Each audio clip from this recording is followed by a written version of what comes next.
안녕하세요, 마커나입니다. 혹시 이런 생각 해보신 분 계실까요? 현재 그림 관련 업종은 아닌데 그림을 좋아하고 좀 잘 그리시는 분들이라면 한 번쯤 이런 생각을 해보셨을 수도 있겠어요. 제2의 직업으로 화가, 요즘은 화가라기보다는 작가라는 말을 많이 쓰는데 작가를 해볼까 하는 그런 생각 혹시 해보신 분 계실까요? 그런 분들한테 궁금한 점은 아마도 작가가 정말 괜찮은 직업인지, 해볼 만한 직업인지, 아니면 뒤늦게 시작해도 가능한 건지, 이런 것들이 궁금하실 것 같아요. 제가 작가는 아닌데 저의 가까운 사람이 작가입니다. 그래서 그 사람에게 들었던 그 가까운 지인, 사실 저희 언니예요. 저희 언니한테 들었던 얘기를 바탕으로 해서 한번 얘기를 해볼까 해요. 저도 나름은 그림으로 먹고 살고는 있어요. 작가는 아니고 그림을 가르치고 있어요. 그래서 언니랑 저는 그림으로 먹고 살고 있는 중이죠. 그런데 그게 언니나 저나 첫 번째 직업은 아니었어요.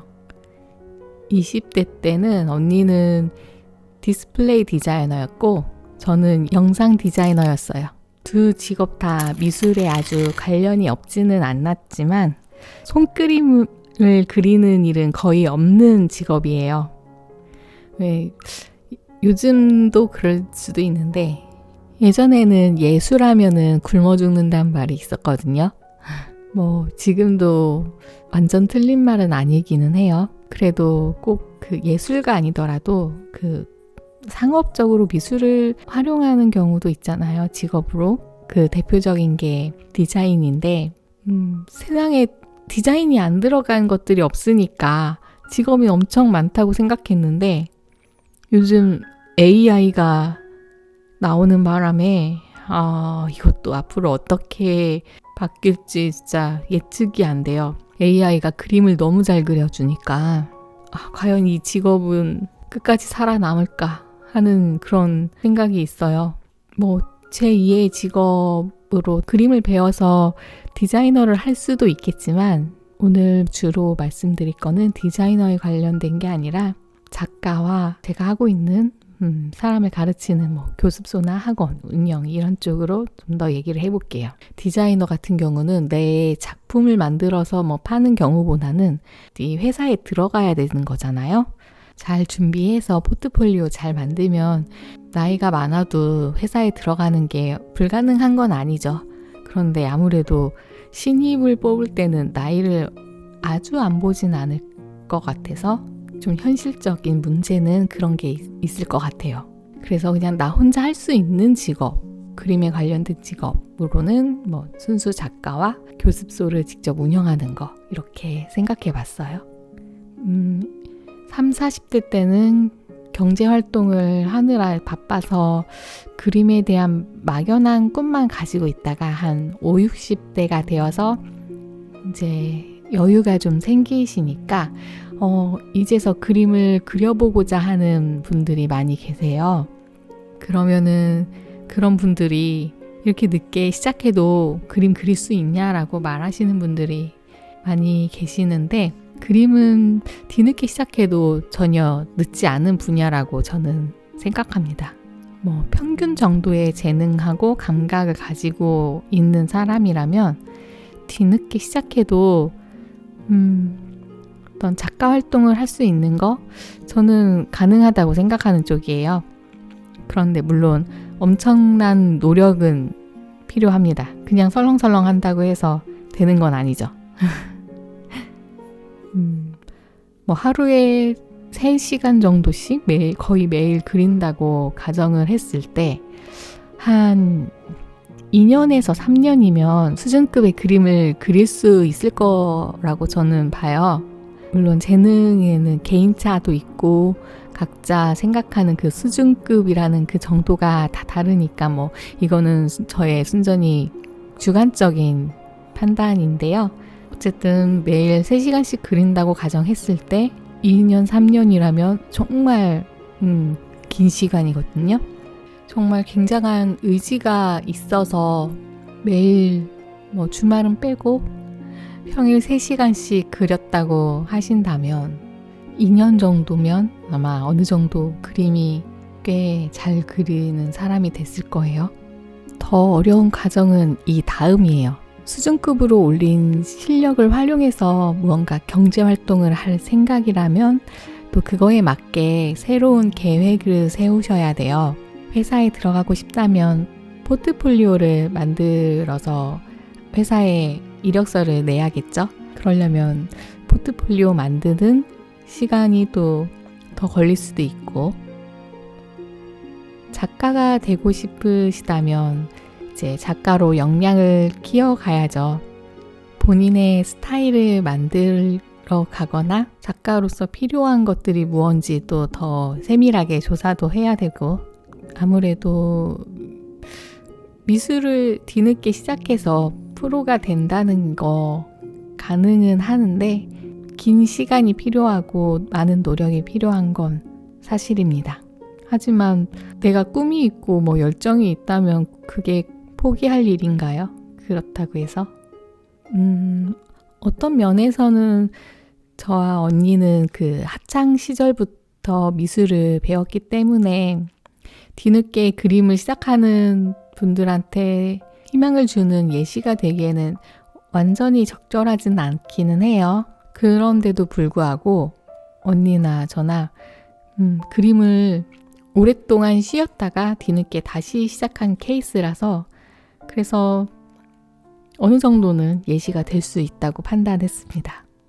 언니의 경우는 시각 디자인과에 들어가서 아마 20살 때부터는 손그림보다는 컴퓨터로 그리는 디자인 이런 거에 더 익숙했을 거예요. 그리고 회사에 들어가서는 직접 디자인을 하는 것보다는 오히려 관리자로서의 역할을 더 주로 했었고요. 그리고 30대 때 결혼을 하고 이런저런 여건상 디자이너를 간두고 언니 남편을 따라서 멕시코로 갑니다. 멕시코에 간 언니는 간간히 그림을 그리기 시작했다고 그런 소식을 저한테 전했어요.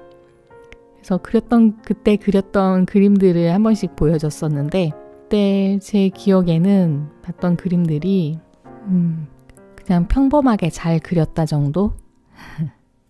아마 근데 그 시기에 언니는 그림 실력을 쌓고 있는 단계였던 것 같아요. 왜냐하면 10여 년 동안 그림에 손을 놓고 있는 상태였고, 또 전공도 순수미술과가 아니라 디자인과였기 때문에 유화는 아마 거의 처음 배우는 거나 마찬가지였을 거예요. 그러니까 언니도 본격적으로 작가가 되겠다고 준비하기 시작한 건 30대 중반쯤이었을 것 같아요. 그리고 한 6년쯤 후에 언니는 인스타그램으로 자신을 알리기 시작하고 전시회를 주구장창 하기 시작합니다. 그리고 지금 약 4년 정도 작가로 활발히 활동하고 있습니다.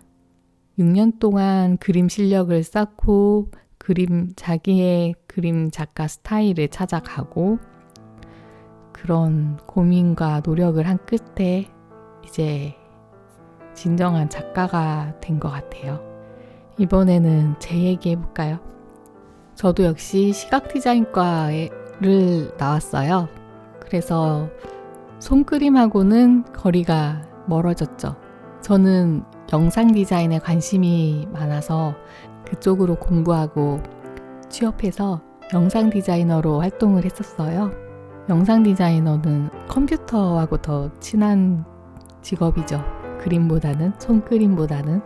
그렇게 그림하고 연을 끊고 14년 정도 보내고 한 35살쯤에 그때 영상 디자인을 그만두고 다른 직업을 가져야겠다 마음을 먹고 그제서야 조금씩 그림을 그리기 시작했어요. 그때 그렸던 그림을 지금 보면은 진짜 그림 처음 배워보는 사람처럼 그렸어요. 그렇게 그림을 조금 연습을 한 다음에 부끄러운 고백이긴 한데 그림을 이제 조금 그릴 줄 알게 됐을 때 그냥 무작정 그 수강생을 받아서 그림을 가르쳤어요. 그림 실력이 그때는 진짜 거의 완벽하지 않았는데도 교습소를 차렸어요. 수강생을 받고 나니까 어쩔 수 없이 책임감에 그림을 더 열심히 그릴 수밖에 없더라고요. 수강생이 어떤 그림을 그리고 싶다라는 그림을 이제 가져오면은 저는 그 그림을 가르쳐 주기 위해서 그 전에 혼자서 다음 시간에 만나 뵙기 전에 혼자 한 4-5번씩 같은 그림을 막 그려보면서 연습을 하고 그 다음 수업 때 이제 그분께 그 그림 시범을 능숙하게 이렇게 보여드리고 그랬었죠. 그러니까 닥치니까 어쩔 수 없이 열심히 하게 되는 거예요. 그때는 거의 8시간 이상씩 그리지 않았을까 싶어요. 막 밤 2-3시가 될 때까지 그린 적도 많고 그랬거든요. 그때 실력이 아마 정말 많이 늘었을 거예요. 역시 닥쳐야 해요. 책임감 때문에 어쩔 수 없이 닥쳐서 막 연습을 하다 보니까 한 2년쯤 하니까 웬만한 그림에는 크게 당황하지 않고 시범을 보여드릴 수 있을 만큼의 그런 실력이 되더라고요. 아까 뭐 매일 3시간씩 그리면 2-3년이면 실력은 웬만큼 된다고 말씀드렸던 게 이 경험 때문에 드릴 수 있는 말이에요. 물론 저는 학창시절에 미술을 배웠던 거가 있긴 하지만 그래도 30대 때 새로 그리기 시작했을 때 그때도 거의 새로 시작하는 것하고 비슷했거든요. 아주 오랫동안 손을 쉬었기 때문에. 그리고 수채화 같은 경우는 당시 제가 배웠던 기법하고 지금 가르쳐드리는 기법하고 완전 다르기 때문에 새로 공부했다고 해도 과언이 아니에요. 아크릴화 같은 경우는 저 학창시절에는 아크릴화가 뭐였는지 있었는지조차 몰랐던 그런 물감이고요.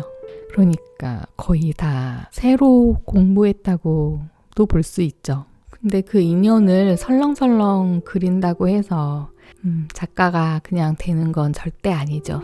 열정이 있어서 그림에 미쳐서 풍덩 빠져 있어야 가능한 얘기인 거는 확실합니다. 근데 그 과정이 힘들다기보다는 재밌고 설렌다면 가능하지 않을까요?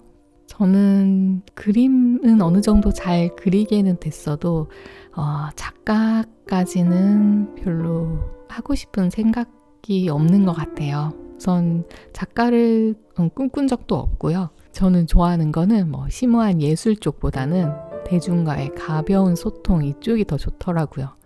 그래서 유튜브를 하는 것 같습니다.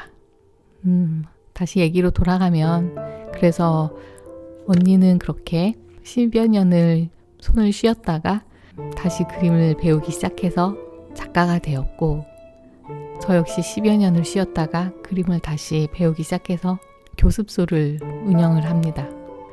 가장 궁금해 하실 건 아마도 그래서 제2의 직업으로 할 만한 수입이 있나? 라는 점 아닐까요? 직업이라면 우선 수입이 있어야 되니까.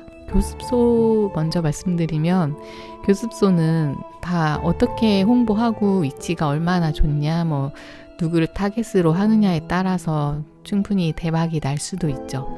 그런데 교습소나 학원을 차리려면 미대를 나와야 한다는 큰 투자가 필요하죠. 근데 작가는 오히려 학위나 자격증 이런 게 없어요. 그냥 실력만 있으면 돼요. 그렇다면 작가의 수익은 어떠냐? 작가는 아무래도 그림을 팔아서 먹고 사는 거다 보니까 수익이 일정하지 않죠. 딱 어떻다라고 말씀드리기는 어렵죠. 언니 말로는 어떤 해는 대기업 신입사원 연봉 정도는 벌었다라고 그렇게 알려줬어요. 반면에 어떤 전시는 적자가 났다라고도 알려줬고요. 이런 걸 봤을 때 신진 작가는 안정적인 수익을 기대하기는 어려워 보입니다. 그리고 갤러리를 통해서 판매를 하잖아요. 그게 여러모로 많은 장점이 있기 때문에. 근데 갤러리의 수수료를 생각보다 진짜 많이 지불하더라고요. 계약하기에 따라 다르긴 하지만 신진 작가는 특히 더 불리한 요건으로 계약을 하기도 하고 근데 갤러리의 입장에선 또 그 정도 받아야 한다고도 또 생각할 것 같고 그림값이 비싼 이유가 여기에 있나? 아니, 여기에 있진 않은 것 같아요. 그림값이 비싼 이유는 따로 있죠. 저희 언니는 글쎄요, 성공까지는 잘 모르겠지만 그 정도면 그래도 신진 작가로서 괜찮은 시작이라고 생각을 하는데, 가까운 사람이 그렇게 작가로 성공한 걸 그래서 그런가 특별하고 특출난 극소수만 작가가 되는 건 아니구나라는 생각도 들더라고요. 제 말은 작가의 꿈이 있다면 너무 어렵게만 생각하지 말고 도전해볼 만하다는 거, 그런 말을 전해주고 싶었어요. 작가가 되는 것도 어렵겠지만 저는 그 다음에 작가의 그 소명이 더 어렵더라고요. 진짜 생각지도 못했던 작가의 소명이 있는데, 이 작가가 이제 그림을 팔기 시작한 이상 쉽게 작가를 그만둬서는 안 된다는 거 아세요? 왜냐면 제 그림을 이렇게 사준 팬이나 고객 이런 분들에게 의리를 지켜야 하고 또 보답을 해야 하잖아요. 그러려면 제가 활동을 안 하고 여기서 무명이 돼버리면 안 되는 거예요. 꾸준히 활동을 해서 막 더 유명해져서 그림값을 높여드려야 하는 거죠. 그게 또 하나의 작가의 생각지도 못했던 소명이더라고요. 내가 이제 더 이상 힘들어서 못 그리겠어 하고 그냥 쉽게 그만둘 수도 없는 직업이더라고요. 이 영상을 보고 계시는 분들이 지금 몇 살인지는 모르겠어요. 그림을 하시는 분인지 안 하시는 분인지도 모르겠고, 만약에 뒤늦은 나이이고 이제서 그림을 처음 배우겠다라고 생각하고 계시는 분이 계신다면 그걸로 꼭 취미에서 멈출 거라고 자기를 가두지 않아도 좋을 것 같아요. 즐기는 것도 나쁜 건 아닌데 내가 뭘 할 수 있겠어라는 그런 생각에 포기하는 건 아닌 것 같아요.